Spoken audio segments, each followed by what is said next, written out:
خوش آمدید۔ آج ہم ایک بہت ہی دلچسپ موضوع پر بات کر رہے ہیں جو ہمیں فراہم کردہ مواد سے ملا ہے۔ یہ ہے اسماعیلی فکر میں جانشینی کا تصور، یعنی نس۔ تو سوال یہ ہے کہ بھئی ایک روحانی سلسلہ جسے الہی طور پر ہدایت یافتہ مانا جاتا ہے، وہ نسل در نسل کیسے چلتا ہے؟ یہ مواد ہمیں نس کے اس تصور کی گہرائی میں لے جاتا ہے۔ آئیے دیکھتے ہیں کہ یہ کیا ہے۔ تو مواد کا جو مرکزی نقطہ ہے وہ نس کا تصور ہے۔ بنیادی طور پر یہ لگتا ہے کہ موجودہ امام کی طرف سے اگلے امام کی واضح نامزدگی ہے، لیکن اہم بات یہ ہے کہ اسے انسانی پسند کا معاملہ نہیں سمجھا جاتا، بلکہ ایک طرح کا الہی حکم۔ تو اس کے پیچھے کیا سوچ ہے؟ بالکل، مواد یہی زور دیتا ہے کہ نس کا یہ اختیار جو ہے یہ امام کے معصوم ہونے یعنی گناہ سے پاک ہونے اور الہی رہنمائی سے براہ راست تعلق رکھنے کے عقیدے سے جڑا ہوا ہے۔ یہ صرف ایک رسمی اعلان نہیں ہے، بلکہ یہ خدا کے پہلے سے طے شدہ انتخاب کا ایک قسم کا اظہار ہے۔ اس لیے یہ اختیار صرف وقت کے امام، جنہیں حجت اللہ فی الارض یعنی زمین پر خدا کی دلیل بھی کہتے ہیں، صرف انہی کے پاس ہوتا ہے۔ اچھا، امام جعفر صادق کا ایک قول بھی ہے جو مواد میں دیا گیا ہے، وہ اس حوالے سے بڑا معنی خیز لگتا ہے۔ بے شک اللہ ہر چیز میں تبدیلی کرتا ہے سوائے امامت کے معاملے کے۔ یعنی یہ تقرری مکمل طور پر الہی دائرے کار میں ہے، انسانی مداخلت سے بالاتر ہے نا؟ یقیناً یہ قول بالکل واضح کرتا ہے کہ جانشینی کا معاملہ کوئی سیاسی یا ذاتی خواہشات کا کھیل نہیں۔ امام جعفر الصادق کا ایک اور قول بھی ہے جو ذرائع میں ملتا ہے، وہ اس نقطے کو اور آپ کہہ لیں مضبوط کرتا ہے۔ ہر امام اپنے بعد آنے والے امام کو جانتا ہے اور اسی لیے وہ اسے اپنا جانشین مقرر کرتا ہے۔ تو اس سے مراد وہ خاص الہی علم ہے جو اماموں کے ذریعے نسل در نسل منتقل ہوتا ہے، جس کی بنیاد پر وہ پہچانتے ہیں۔ اچھا، تو اس کا مطلب یہ ہوا کہ نس امام کو بناتی نہیں ہے، صرف اس کی نشاندہی کرتی ہے۔ امام حسن علیہ ذکرہ السلام کا یہ قول جو ذرائع میں ہے، یہ تو واقعی چونکا دینے والا ہے۔ نس اس لیے نہیں کی جاتی کہ وہ امام بن جائے، بلکہ اس لیے کہ لوگ اسے پہچان لیں۔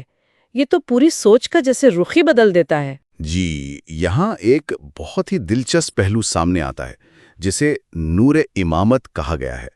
مواد یہ بتاتا ہے کہ یہ نور یعنی امامت کی وہ روحانی روشنی وہ نامزد جانشین میں پہلے سے ہی موجود ہوتی ہے۔ نس کا عمل صرف اس حقیقت کو جماعت پر ظاہر کرتا ہے، تو یہ بنیادی طور پر پہچان کا عمل ہے، نہ کہ کوئی نئی صفت عطا کرنے کا۔ اختیار اور وہ روحانی جوہر وہ اعلان سے پہلے ہی موجود ہوتا ہے۔ واہ، یہ تو بہت گہری بات ہے۔ اچھا، تو یہ تو ہوا نظریاتی اور روحانی پہلو، لیکن عملی طور پر یہ نامزدگی اور پھر اس کی تیاری وہ کیسے ہوتی ہے؟ مواد میں کچھ تاریخی جھلکیاں بھی ملتی ہیں، جیسے فاطمی دور کی اور حالیہ ادوار کی۔ جی ہاں، ذرائع میں تیاری کے ایک باقاعدہ منظم طریقے کا ذکر ملتا ہے۔ مثال کے طور پر امام المنصور کی تربیت کا حوالہ ہے۔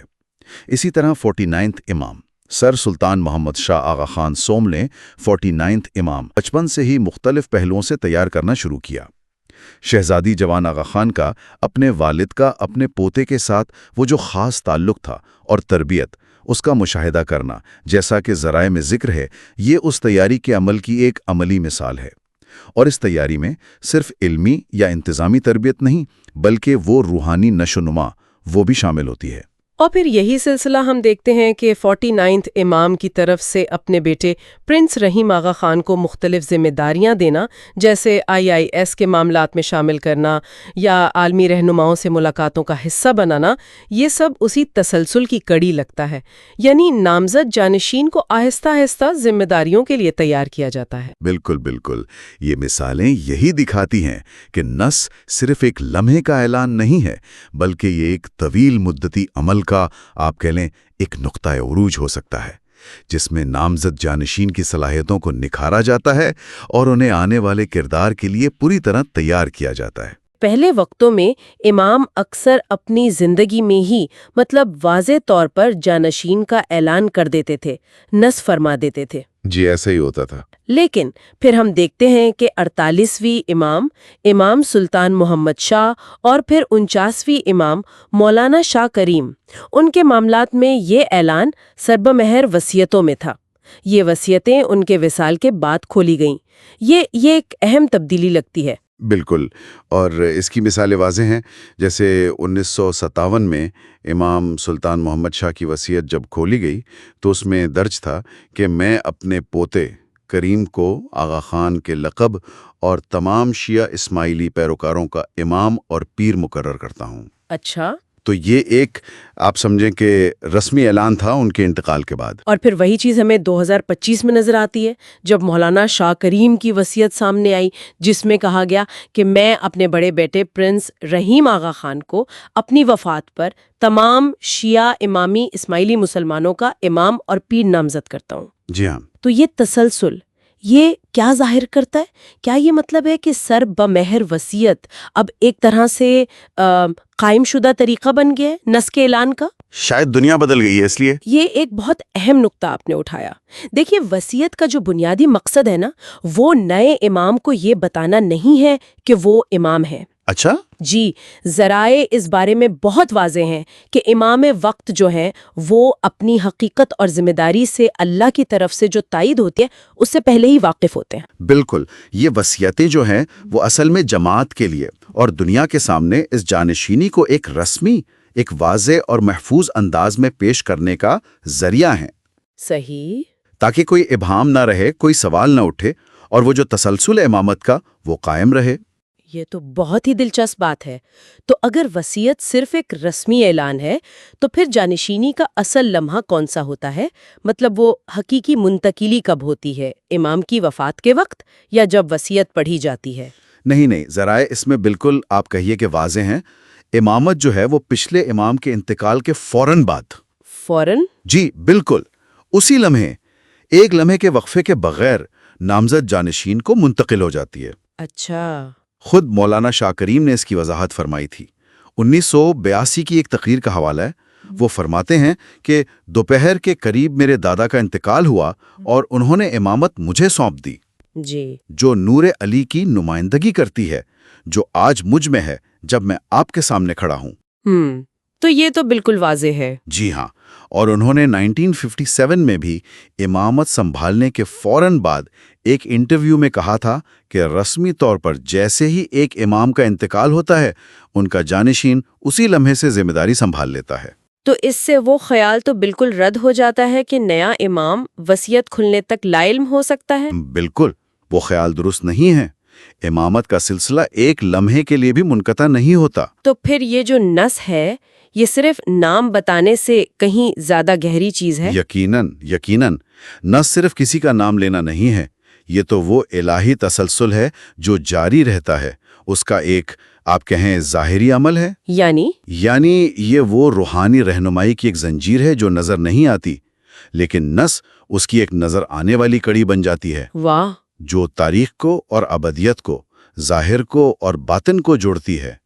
امام تو اس دائمی نور کا ایک عارضی مسکن ہوتا ہے اس وقت کے لیے، اور نس جو ہے وہ اس نور کی طرف، اس حقیقت کی طرف ایک عوامی اشارہ ہے تاکہ جماعت اسے پہچان سکے۔ یعنی نس چاہے وہ کسی بھی شکل میں ہو، نجی طور پر کہی گئی ہو یا وصیت میں لکھی ہو، وہ دراصل خدا کی مرضی کا اعلان ہے۔ جی بالکل، ایک ایسی روشنی جو جماعت کو اس زندہ نور کو پہچاننے میں مدد دیتی ہے، وہ نورن علی نور، روشنی پر روشنی والی بات جو حضرت علی علیہ السلام سے شروع ہو کر امام زمان تک بغیر کسی تعطل کے مسلسل چمک رہا ہے۔ آپ نے بالکل صحیح سمجھا۔ تو وصیت صرف اس تسلسل کو دنیا کے سامنے آج کے دور کے تقاضوں کے مطابق لانے کا ایک طریقہ ہے۔ خلاصہ یہی ہے کہ نس کا اعلان، چاہے وہ وصیت کے ذریعے ہو یا کسی اور طرح، وہ امام وقت کی شناخت کی تصدیق ہے اور جماعت کے لیے ایک رسمی اطلاع ہے۔ ٹھیک، لیکن امامت کا نور، امامت کا اختیار، وہ ایک لمحے کے لیے بھی خالی نہیں رہتا، منتقلی فوری ہے۔ وصیت اس منتقلی کو، جو پہلے ہی ہو چکی ہے، دنیا کے لیے رسمی شکل دیتی ہے۔ سمجھ گئی۔ تو آخر میں ایک سوال ذہن میں آتا ہے، ایک سوچنے کی بات ہے شاید۔ اگر نس امام میں موجود اس الہی نور کی طرف اشارہ کرنے کا ایک عوامی طریقہ ہے، تو اس دائمی رہنمائی اور اس تسلسل پر جو کبھی ٹوٹتا نہیں، انفرادی طور پر اگر ہم غور کریں تو اس سے ہم اپنی ذاتی فہم اور روحانی زندگی میں کیا سبق حاصل کر سکتے ہیں؟